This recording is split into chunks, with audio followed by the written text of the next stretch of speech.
नमस्ते। ये वीडियो मैं उन बच्चों के मम्मी पापा के लिए बना रहा हूँ जो फ़िलहाल अभी हाई स्कूल में पढ़ रहे हैं, अर्थात छठी या 7वीं कक्षा से शुरू करके 10वीं कक्षा। ये उनके लिए एकदम ही नहीं है जो कि अभी ऑलरेडी 11th या 12th में पढ़ रहे हैं, +2 में पढ़ रहे हैं। तो बच्चों, अगर आप ये वीडियो देख रहे हैं ज़रूर देखिए, लेकिन प्लीज़ अपने मम्मी पापा के साथ भी शेयर करिए। तो पेरेंट्स नमस्ते। मैं ये वीडियो बना के कुछ ऐसे अहम चीज़ों का डिस्कशन करने वाला हूँ जो कि सुनने में थोड़ा ख़राब लगे, लेकिन मेरी आशा है कि आप इसको एक कंस्ट्रक्टिव क्रिटिसिज्म के मीनिंग में ही देखेंगे। तो चलिए शुरू करते हैं। आपको पता है कि अभी सारे इंजीनियरिंग कॉलेजेस में प्लेसमेंट सीज़न चल रहा है, आईआईटीज़ में भी चल रहा है और धीरे धीरे आपको ऐसे सुनने में आएगा, ऑलरेडी न्यूज़ आ रहा होगा कि उस बच्चे को 1 करोड़ का पैकेज मिला है, उस बच्चे को 2 करोड़ का पैकेज मिला है। ऐसे हर दिन ऐसे कुछ कुछ न्यूज़ आते रहेंगे। तो जैसे ये सुनने में आएगा तो सुन के तो अच्छा ही लगता है, कौन नहीं चाहता है कि ऐसे पैकेज मिले। लेकिन ये जो न्यूज़ आउटलेट है, ये न्यूज़ मीडिया है, ये तो पूरा कहानी तो नहीं बताते हैं हमेशा। तो किस संदर्भ में ये है 1 करोड़ का पैकेज, 2 करोड़ का पैकेज और कितने जन को मिल रहा है टोटल पूरे बैच से, ये सब का तो चर्चा होता नहीं है। तो फ़िलहाल इन सब चर्चा में नहीं पड़ते हैं। तो जो मैं मुख्य तरह से बोलना चाहता हूँ वो ये कि जैसे ये न्यूज़ सुनने में आता है तो काफ़ी सारे पेरेंट्स इससे प्रभावित हो जाते हैं और वो बहुत ही जल्द अपने बच्चों को, जो कि अभी छठी 7वीं कक्षा में हैं, उनको कोचिंग इंस्टीट्यूट्स में भेजना शुरू कर देते हैं। अब कोचिंग इंस्टीट्यूट में भेजने से तो बहुत पैसा लगता है, तो ये एक तरह का निवेश ही है, इन्वेस्टमेंट है। तो कोई भी बिजनेस इन्वेस्टमेंट में, कोई भी निवेश में आप जब निवेश करते हैं तो आपको ये आशा रहती है कि उस निवेश का कुछ आपको एक रिटर्न ऑफ इन्वेस्टमेंट मिले, तो इससे कुछ एक उल्टा आपको मिले। तो ये जो चीज़ है ये एक प्रॉब्लम क्रिएट करती है एकदम जड़ से ही। क्या प्रॉब्लम है? तो देखिए, आपके बच्चे इतने तो बड़े हैं कि उनको समझ में आता है कि उनके मम्मी पापा एक निवेश कर चुके हैं उनके ऊपर। तो ये जो निवेश का जो पूरा टेन्योर है ये तकरीबन 10 साल का है। कैसे? देखिए, हाई स्कूल में 3-4 साल, छठी से 10वीं कक्षा, फिर +2 का जो वो इंटेंस प्रेशर वाला, बहुत ही प्रेशर वाला सिचुएशन है, वो 2 साल हुआ आपका, 6 साल तकरीबन, और फिर 4 या 5 साल कॉलेज में, तो टोटल 10 साल हो गया। तो ये पूरा 10 साल जो कि बहुत ही एक इम्पॉर्टेंट, बहुत ही काइंड ऑफ नाजुक स्थिति में रहते हैं बच्चे, उनके बढ़ने का समय है। इस समय वो ऐसे बहुत ही प्रेशर की सिचुएशन से जाते हैं जो कि मे बी मानसिक रूप से उनके लिए अच्छा नहीं होता है, लेकिन ऊपर से ये जो हमेशा एक निवेश का मतलब एक रिटर्न लाना पड़ेगा मम्मी पापा के लिए, वो बहुत बड़े पैसा वाला पैकेज लाके, ये उनके दिमाग में हमेशा चुभता रहता है। तो ये तो अच्छी बात नहीं है। तो इसमें प्रॉब्लम किस तरह के होते हैं कि देखिए, आप जब कोचिंग में भेज देते हैं, अक्सर ऐसा होता है कि ये कोचिंग में जब भेजते हैं तो आपको पता भी नहीं होता है कि आपके जो बच्चे हैं उनमें ये एक तो काबिलियत की ज़रूरत है। ये बोलने में थोड़ा ख़राब लगता है, लेकिन ये तो सच है कि ये एक मैथ्स और साइंस का ही कंपटीशन है अल्टीमेटली। तो इस कंपटीशन में बस पैसा निवेश करने से ही तो नहीं होगा।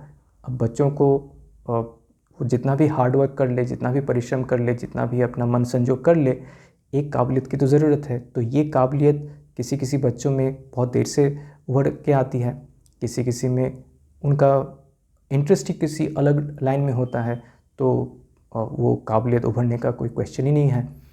तो ये सब देखे समझे बिना आप जब भेज देते हैं तो वो प्रेशर वाले सिचुएशन में, कोचिंग इंस्टीट्यूट में, जब वो लोग इस तरह से हर दिन एक कॉम्पिटिटिव एनवायरनमेंट में रह के, ऐसे एक परिवेश में रह के हर दिन एक कंपटीशन, हर दिन दौड़ भाग, इसके बीच में पढ़ते हैं और जिसमें उनका मन है ही नहीं, तो ये अच्छा नहीं होता है।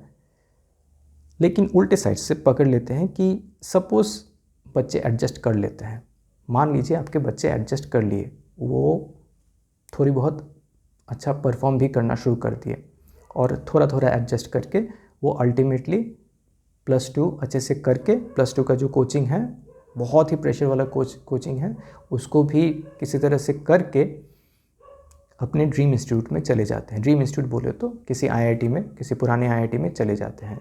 लेकिन ये भूलना गलत होगा कि शायद अगर वो ऐसे करके ना जाते तो कुछ अपने नॉर्मल हाई स्कूल में रहते तो कुछ और भी एक्सप्लोर कर पाते, अपनी जो कुछ और तरह की काबिलियत है, मे बी पेंटिंग में, मे बी साहित्य में।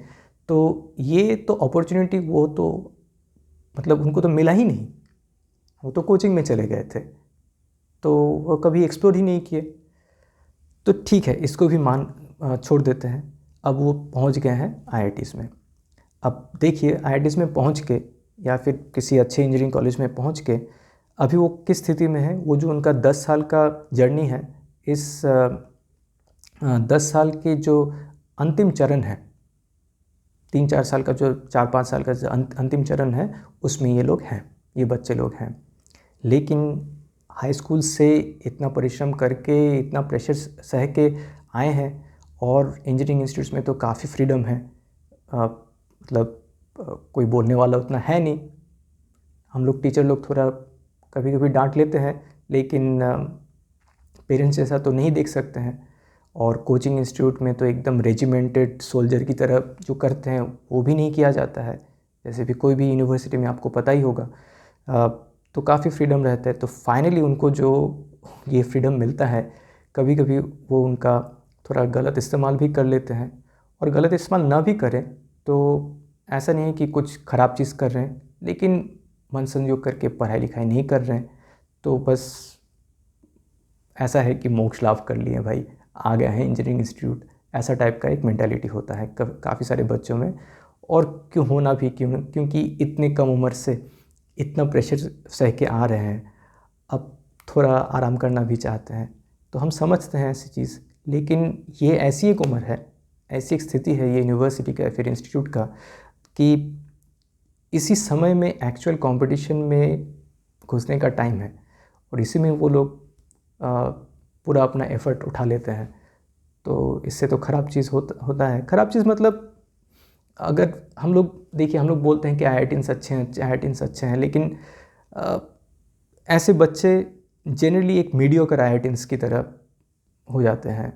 ठीक है, मतलब ठीक है, कुछ भी चलता है ऐसा टाइप का, कुछ एक नौकरी ले लिए, कुछ एक चल कर लिए ऐसा टाइप का। तो मतलब देखने में आता है कि जो बच्चे तकरीबन 22-23 साल की उम्र में कॉलेज से बाहर निकलते हैं, तो अभी 25 भी नहीं हुए हैं, तो मतलब ओवरऑल तो काफ़ी कम उम्र है।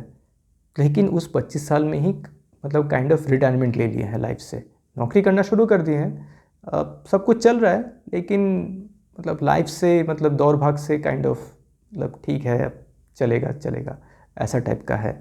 तो ये ख़राब बात है। तो जितना अच्छा कर सकते थे मे बी, अगर उतने कम उम्र से कंपटीशन में ही नहीं पढ़ते तो उतना अच्छा नहीं करते हैं। हालांकि उनमें एक्चुअली काबिलियत है, क्योंकि टायर्ड हो चुके हैं। हम लोग को ये भूलना नहीं चाहिए कि वो जो इनिशियली एक उनको समझ में आया था कि मम्मी पापा इन्वेस्टमेंट किए थे, उसका तो रिटर्न नहीं हुआ। मतलब 1 करोड़ 2 करोड़ का पैकेज सबको तो नहीं लगता है, उनको ये अच्छी तरह से समझ में आ जाता है। तो इससे काफ़ी फ्रस्ट्रेशन होता है, मतलब बहुत सारे बच्चों को ये फ्रस्ट्रेशन से भुगतना पड़ता है। तो ये भी एक कारण है कि वो काइंड ऑफ रिटायरमेंट ले लेते हैं कि ठीक है, वो जो ओरिजिनल सपना था वो साकार ही नहीं हुआ, मम्मी पापा जो आशा किए थे वो हुआ ही नहीं, तो बस कुछ भी चलता है। ये भी कारण है ऐसी मेंटालिटी होने का। लेकिन इस सब के बावजूद मैं बोलूँगा कि अगर मतलब ऐसे बच्चों को कुछ भी नौकरी मिल रही है, ठीक है, मे बी 1 करोड़ 2 करोड़ का पैकेज नहीं, लेकिन कुछ एक डिसेंट सा नौकरी मिल रहा है उनको और वो काम कर रहे हैं, अपना जीवन व्यतीत कर रहे हैं नॉर्मली, मैं फिर भी बोलूँगा ये एक सक्सेस स्टोरी ही है। हम लोग ज़िंदगी के खाते में इसको सक्सेस के कॉलम में ही रखेंगे। लेकिन आप उल्टे तरह से देखिए कि बहुत सारे बच्चे ऐसे तमाम बच्चे हैं कोचिंग इंस्टीट्यूट्स में जो साल भर मतलब ईयर आफ्टर ईयर वो लोग कोशिश करते रहते हैं, लेकिन उनका बनता नहीं है, उनका जेई बनता नहीं है। और वो लोग अल्टीमेटली कोई एक ऐसे वैसे कॉलेज में चले जाते हैं जिससे उनका सपना साकार होना तो दूर, और वो इन्वेस्टमेंट रिटर्न होना तो दूर की बात, मतलब उनका एक अच्छा कैरियर भी नहीं बन पाता है। तो देखिए, ऐसी स्थिति में वो लोग ऑलरेडी अपना एक प्रीशियस टाइम गंवा चुके हैं।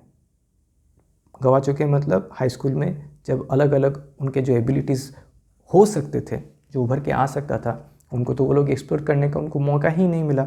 तो अभी वो ना ही इंजीनियरिंग में अच्छे कर रहे हैं और ना ही उनका मतलब कुछ और करने का काबिलियत बना है, जो कि बन सकता था लेकिन नहीं बना है। तो बहुत ही ज़्यादा मीडियोकर, मतलब लेस देन मीडियोकर लाइफ उनको व्यतीत करना पड़ता है, जो कि बहुत ही ज़्यादा फ्रस्ट्रेटिंग है। तो बात तो ऐसी हुई ना कि साल भर वो लोग कोशिश कर रहे हैं ऐसे एक सपने की परछाई को पकड़ के रखने के लिए जो सपना उनका था ही नहीं। वो तो आपका सपना था ना, वो तो उनके लिए सेकंड हैंड सपना है। तो उनका जो सपना होने का जो मतलब पॉसिबिलिटी था, उसको तो जड़ से ही नष्ट कर दिया गया है। तो शायद वो साहित्य में जाते, कुछ ना कुछ करते, ठीक है, तो ये सब तो कभी नहीं हुआ। तो इससे काफ़ी फ्रस्ट्रेशन बनता है और ये हम लोग हर साल देखते आ रहे हैं एज फैकल्टी मेंबर्स। तो बहुत ही दुख की बात है। और आप इसको एक छोटा सा एग्जांपल लेके देखिए। इंडिया में तो हम लोग जानते हैं जो क्रिकेटर्स होते हैं, मतलब जो नेशनल टीम में हैं, उनको काफ़ी मतलब अमीर होते हैं, काफ़ी उनको उनकी नाम ख्याति होती है, बहुत ही रिच एंड फेमस होते हैं, तो एकदम फिल्म स्टार की तरह। तो इसके बावजूद आप सबको पता है कि अगर आपके बच्चों में कोई एक ख़ास काबिलियत नहीं है बैटिंग बॉलिंग में, क्रिकेट तो सभी लोग खेलते हैं इंडिया में आजकल, काफ़ी लोग कुछ और भी कर रहे हैं, लेकिन बहुत सारे बच्चे क्रिकेट तो खेलते ही हैं। तो इसके बावजूद ऐसा तो नहीं है कि आप सब लोग अपने बच्चों को बस डाल रहे हैं क्रिकेट कोचिंग एकेडमी में। अगर कोई बच्चा थोड़ा कुछ एक स्पेशल काबिलियत दिखा रहा है या फिर स्पेशल इंटरेस्ट दिखा रहा है, तभी आप डालेंगे। ऐसा तो नहीं है कि आप सपने रख रहे हैं कि ठीक है, कुछ एक ऐसे सपने सब लोग मम्मी पापा रखते हैं कि उनके बच्चे विराट कोहली बनेंगे या फिर वैसे कुछ बड़े क्रिकेटर बनेंगे, लेकिन ये मतलब उस पर पैसा नहीं डालेंगे। तो अगर आप उसमें पैसा नहीं डाल रहे हैं तो बिना कोई सोचे समझे, बिना कुछ देखे कि आपके बच्चों में वो कुछ खास काबिलियत है भी कि नहीं, आप क्यों उसमें पैसा डालेंगे क्लास 6-7 में? ये मेरा एक क्वेश्चन है। क्योंकि देखिए, अल्टीमेटली ये जो चीज़ है, ये जेई है या फिर एंट्रेंस एग्जामिनेशन है, ये तो अल्टीमेटली एक मैथ्स और साइंस का एक एथलेटिक कंपटीशन की तरह ही है ना। तो इसमें बस परिश्रम करने से ही नहीं होता है, कुछ तो काबिलियत चाहिए, कुछ एक स्पेशल इंटरेस्ट भी चाहिए। और सपोज़ मैं मान लेता हूँ कि तर्क की खातिर कि कोई स्पेशल काबिलियत नहीं चाहिए, बस ट्रेनिंग से ही हो जाता है। क्योंकि सारे बच्चे जो आते हैं आईआईटीज़ में, वो तो मतलब सब तो जीनियस लेवल नहीं होते हैं, सब कोई स्पेशल टैलेंट लेके नहीं आते हैं। ये भी हम लोग को अच्छे से पता है। तो कोचिंग के बलबूते ही आ जाते हैं। तो आप सोचेंगे कि क्यों नहीं आपके बच्चे में भी, लेकिन उनका क्या अच्छा होता है? अल्टीमेटली तो मीडियोकर आईआईटी से बनते हैं, अल्टीमेटली उतना अच्छा नहीं होता है। तो इसके विकल्प में अगर आप थोड़ा टाइम वेट करके 6 और 7 में ही कोचिंग में ना भेज के थोड़ा देख लें कि उनमें क्या सब टैलेंट्स उभर के आ रहा है, क्या खास काबिलियत वो दिखा रहे हैं, मे बी पेंटिंग में दिखा रहे हैं। तो अगर सोचिए, आप इतना सारा पैसा डालने के लिए रेडी है कोचिंग इंस्टीट्यूट में, मतलब इंजीनियरिंग एंट्रेंस के कोचिंग के लिए। अब अगर उसका मतलब आधा या फिर 1/3 हिस्सा भी एक स्टूडेंट जो थोड़ा बहुत काबिलियत दिखा रहा है, मे बी पेंटिंग में ही या फिर मे बी साहित्य में ही, अगर उसका 1/3 भी आप पैसा उसमें इन्वेस्ट करें, तो सोचिए वो कितना आगे बढ़ सकता है compare to the rest of the country. मतलब बाकी जो देश में हैं बच्चे जो भी ऐसे मतलब मे बी काबिलियत दिखा रहे होंगे, लेकिन उनके मम्मी पापा नहीं इन्वेस्ट कर रहे होंगे उनके ऊपर, लेकिन आप अगर करते हैं तो आपका बच्चा कितना आगे बढ़ सकता है, आप कितने अपॉर्चुनिटी दे सकते हैं उनको। थोड़ा ये भी सोच के देखने का बात है। मेरी यही कामना है, मेरी यही विनती है आपसे कि आप थोड़ा वेट कर लीजिए। मैं जैसे बार बार बोल रहा हूँ, और प्लीज़ कंपैरिजन में मत पड़िए कि ठीक है उनका बेटा उनकी बेटी कुछ खास ऑलरेडी दिखा रहा है कि मैथ्स और साइंस में कुछ एक खास काबिलियत दिखा रहा है, तो वो लोग कोचिंग में भेज दिए हैं, तो बिना कुछ देखे आप भी अपने बच्चों को भेज दिए। तो ऐसे कंपैरिजन करके कभी अच्छा नहीं होने वाला। तो थोड़ा सोच के देखिए। मैंने कुछ मेरा जो तजुर्बा है एज ए फैकल्टी मेंबर यहाँ पे आईआईटी खड़गपुर में, मैं हर साल देखता आ रहा हूँ जो कुछ चीज़ हो रहा है बच्चों के साथ, उस डायरेक्ट प्रैक्टिकल तजुर्बे के बेसिस पे ही बोल रहा हूँ। तो थोड़ा दोबारा सोच के देखिए कोचिंग में भेजने के पहले। तो धन्यवाद, और मेरी शुभकामना आप सबके साथ, आप सबके बच्चों के साथ, आप सबके फैमिली के साथ। धन्यवाद।